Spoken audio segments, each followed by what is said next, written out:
Welcome back to Network Africa. UN Secretary General Ban Ki-moon has sacked the commander of the UN force in South Sudan following a report that said it failed to protect civilians in July. And that report backed claims by aid workers that the UN troops refused to respond when government soldiers attacked an international aid compound in Juba.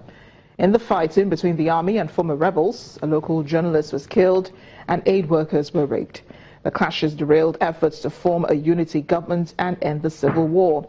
The fighting began with clashes between President Salva Kiir's guards and bodyguards of the sacked Vice President Riek Machar, who's now in South Africa receiving treatment for an unknown illness.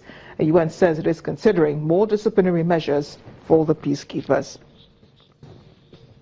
Special investigation found that UNMISS did not respond effectively to the violence due to an overall lack of leadership, preparedness, and integration among the various components of the mission. The special investigation also found that command and control arrangements were inadequate, while peacekeepers maintained a risk-adverse posture. These factors contributed to the failures of UNMISS to respond to the attack by government soldiers on the terrain camp on July 11th and protect civilians under threat. The special investigation was unable to verify allegations that peacekeepers failed to respond to acts of sexual violence committed directly in front of them on July 17th and 18th. The Secretary General is deeply distressed by these findings. He reiterates his outrage over the acts of violence committed in Juba in July and the continuing betrayal of the people of South Sudan by too many of its leaders. The viewers, Jill Craig joins us from South Sudan for more on this. Jill, great to have you on Network Africa. Thank you very much. How serious are these accusations against the peacekeepers? The accusations are quite serious. The report came out quite strongly, and the report was issued or requested by the UN Secretary General to a special investigative committee. And they were asked to look into what actually happened during the July violence in South Sudan, in Juba. And they were asked to target two specific areas. One was UN House and the surrounding areas, and that's where the UN mission is located, the surrounding areas being where the protection of civilian sites are. And then two, the terrain compound, which was a private compound where many aid workers were located, some UN employees and some other, some local folks were at that compound as well. So the accusations were quite strong, and as we know, 73 people were killed during the course of 3 days of violence back in July, and that includes 2 peacekeepers as well as 20 IDPs, and then many others were injured. So the allegations are quite strong. But any idea how long this has been going on? Because about a few weeks ago, there were complaints. There was a protest at the UN, one of the UN buildings in South Sudan, saying that the peacekeepers were not doing what they were supposed to be doing. They were supposed to be protecting people, and they were not doing that. The allegations have been continuing for quite some time, actually, about what sort of role they're playing in the protection of civilians. And as I mentioned, those protection of civilian sites, which are, if you can just picture, they're sort of miniature cities, actually, are located, about a kilometer away and within the area of a kilometer from the UN mission headquarters, UN House.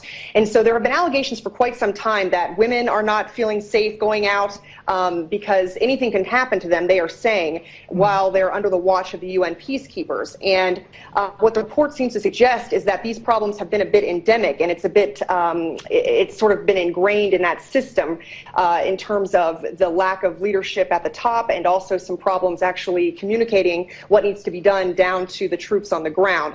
So, and also I would also like to mention that in February, we all remember the attack on Malakal, in which the UN was also accused of similar things, not protecting civilians, and that was just in February. So the UN definitely has a reputation to try to rebuild in South Sudan.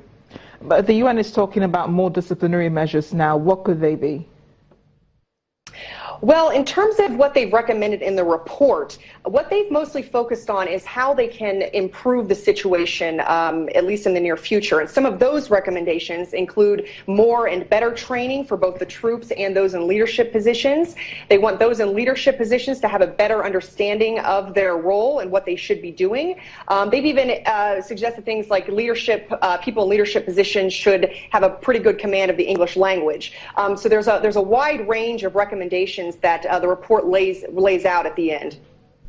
Jill, thank you so much for bringing us up to speed with what's going on with the UN and South Sudan. Thank you. And now put on your boots and motorcycle jackets for this next story, because we're taking a ride across the desert with the Great Pyramids of Giza behind us. Not here in the studio, of course, but in Egypt, where a cross-country motorcycle rally took place in October. This is said to be good as the country's tourism industry struggles to recover following a political turmoil. It all began in Alexandria on October the 21st, and it took 8 days for participants to reach the final destination. The rally's organizer, Ahmed Al-Zobi, said the aim of the race was to show tourists that Egypt is still a safe spot for visitors. The idea of the race or rally began because we wanted to tell people that Egypt is safe and it's not as the international media portrays it. And here are people from all around the world riding across Egypt, which is a beautiful country.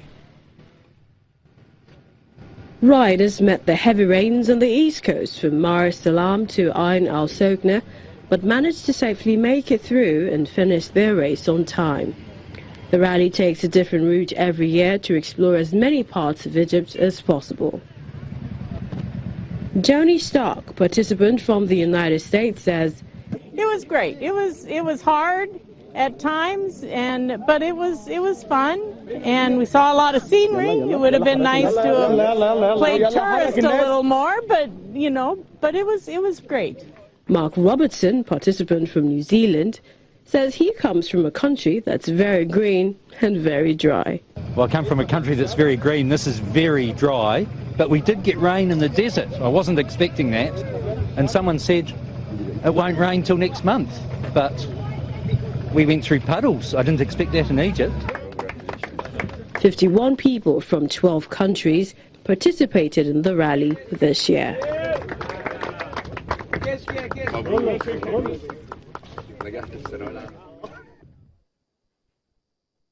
And that's it on Network Africa today. Thank you for watching. I am Amarachi Obani.